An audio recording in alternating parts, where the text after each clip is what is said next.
উত্তরের সমভূমি অঞ্চল মোস্ট ইম্পর্টেন্ট। উত্তরের সমভূমি অঞ্চল কোথায় অবস্থিত, কি তার ভূপ্রকৃতি, কোন কোন রাজ্য রয়েছে তার মধ্যে, এবং ভূপ্রকৃতির বিভিন্ন নাম বৈশিষ্ট্য পরীক্ষায় অনেকবার এসছে, ভালো করে খেয়াল করো। ম্যাপে একটু দেখে নিই উত্তরের সমভূমি অঞ্চল কোথায় অবস্থিত।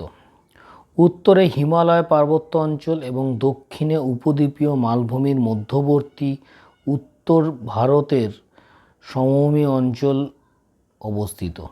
কোথায় বলছে? উত্তরের হিমালয় অঞ্চল। আমরা জানি উত্তরের হিমালয় অঞ্চল হচ্ছে এখান থেকে এখানে, আর দক্ষিণের উপদ্বীপীয় মালভূমি অঞ্চল কোনটা? এখান থেকে শুরু হয়ে এই যে অঞ্চলটা এই অঞ্চলটা হচ্ছে দক্ষিণের উপদ্বীপীয় মালভূমি অঞ্চল। তাহলে এর মধ্যবর্তী যে সবুজ রঙের জায়গাগুলো ম্যাপে দেখানো হচ্ছে, সেই জায়গাগুলো উত্তরের সমভূমি অঞ্চল। এই জায়গাগুলো হচ্ছে উত্তরের সমভূমি অঞ্চল। বোঝা গেল?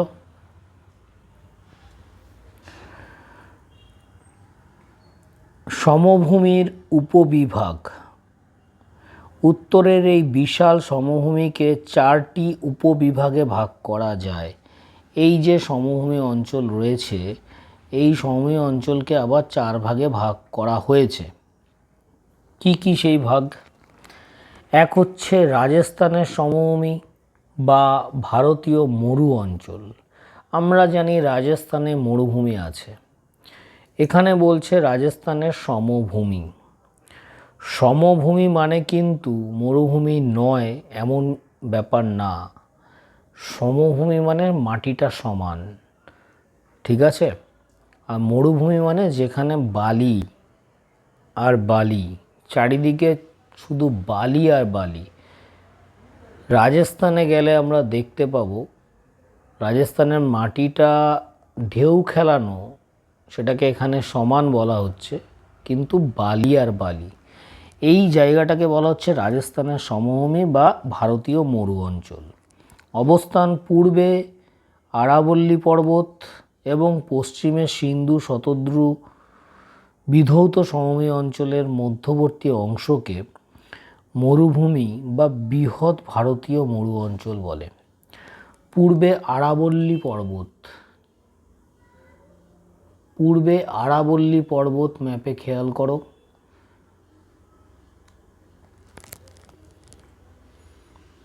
এই যে আরাবল্লী পর্বত, ঠিক আছে? এবং পশ্চিমে সিন্ধু ও শতদ্রু, পশ্চিমে সিন্ধু নদ এই যে, আর শতদ্রু নদ এই যে। এই সিন্ধু শতদ্রু বিধৌত অঞ্চল বা সমভূমি অঞ্চলের মধ্যবর্তী অংশ ঠিক এই জায়গাটা, ভারতের ম্যাপের ঠিক এই জায়গাটা। এইখানে রাজস্থানের সমভূমি বা ভারতের মরু অঞ্চল অবস্থিত। ভূপ্রকৃতি কেমন, এই অঞ্চলটার ভূপ্রকৃতি কেমন সেটা আমরা জানব। ভূপ্রাকৃতিক বৈশিষ্ট্য অনুসারে ভারতীয় মরু অঞ্চলকে আবার 5 ভাগে ভাগ করা হয়েছে।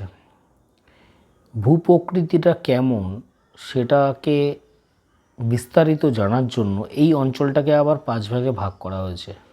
কি কি ভাগ? বাগার অঞ্চল, রোহি অঞ্চল, ক্ষুদ্র মরু অঞ্চল, হামাদা মরুস্থলী।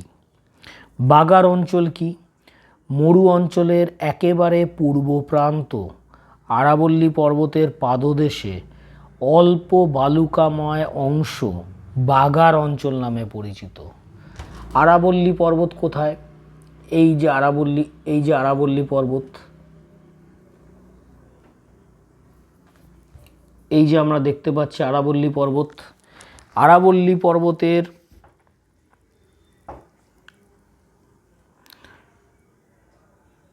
পাদদেশে মানে আরাবল্লী পর্বতের ঠিক নিচে, এই আরাবল্লী পর্বতের এই জায়গাটাকে বোঝাচ্ছে, এই জায়গাটা, ঠিক আছে।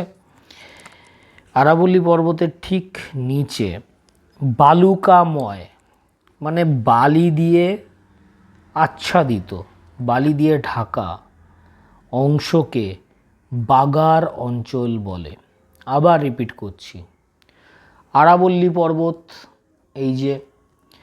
এই পর্বতের নিচে মানে পাদদেশে বালুকাময় মানে বালি দিয়ে ঢাকা অঞ্চলটাকে বলা হচ্ছে বাগার অঞ্চল। একে অর্ধ মরু অঞ্চলও বলা হয়, মানে এখান থেকে মরুভূমি শুরু হচ্ছে বলতে পারো। আরাবল্লী পর্বতের পাদদেশে মানে আরাবল্লী পর্বতের ঠিক নিচ থেকে মরুভূমি শুরু হচ্ছে। এই জায়গাটাকেই বলা হয় বাগার অঞ্চল, ঠিক আছে। রোহি বাগার অঞ্চলের পূর্বাংশে আরাবল্লী পর্বতের পশ্চিম ঢাল থেকে বয়ে আসা ছোট ছোট নদীর পলি সঞ্চিত হয়ে যে সংকীর্ণ প্লাবন সমভূমির সৃষ্টি হয়েছে সেটাকে রোহি বলে। এই যে বাগার অঞ্চল, ম্যাপে খেয়াল করব, এই যে বাগার অঞ্চল, এখানে ছোট ছোট নদী বয়ে গেছে, এই অঞ্চলটা ছোট ছোট নদী বয়ে গেছে। সেই নদীর দুপাশে নদীর পলি সঞ্চিত হয়ে মানে জমে যে প্লাবন সমভূমি, এই জায়গাটায় প্লাবন সমভূমি গড়ে উঠেছে কিছুটা, এই জায়গাটা, ঠিক আছে। এই প্লাবন সমভূমিকে বলা হয় রোহি। এটি বেশ উর্বর, এই জায়গাটা হচ্ছে বেশ উর্বর, এখানে চাষযোগ্য জমি দেখতে পাওয়া যায়। রোহি অঞ্চলের পশ্চিমে অবস্থিত সংকীর্ণ অংশ ক্ষুদ্র মরু অঞ্চল নামে পরিচিত। রোহি অঞ্চলের পশ্চিম দিকে, এই যে রোহি অঞ্চল তার পশ্চিম দিকে মানে এই দিকটা, রোহি অঞ্চলের এই দিকটা ক্ষুদ্র মরু অঞ্চল নামে পরিচিত। এবার আমরা জানব হামাদা বলতে কি বোঝায়।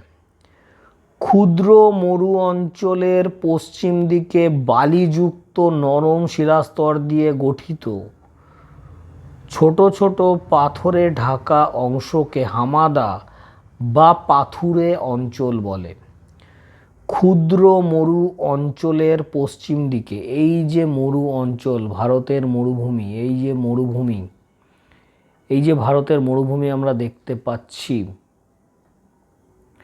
এই ভারতের মরুভূমির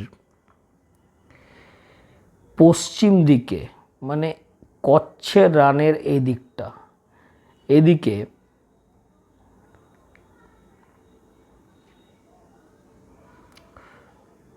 বালিযুক্ত নরম শিলাস্তর, শিলা বলছে আবার বলছে বালিযুক্ত, মানে যে পাথরগুলো সেগুলো বালির দ্বারা তৈরি, নরম শিলা, অল্প আঘাতেই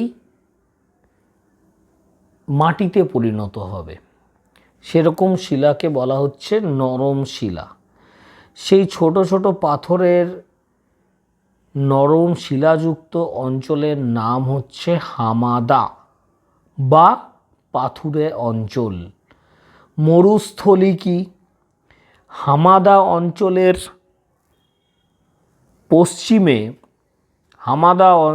পশ্চিমে, এই হামাদা অঞ্চলের, এই যে হামাদা অঞ্চল, এই হামাদা অঞ্চলের পশ্চিমে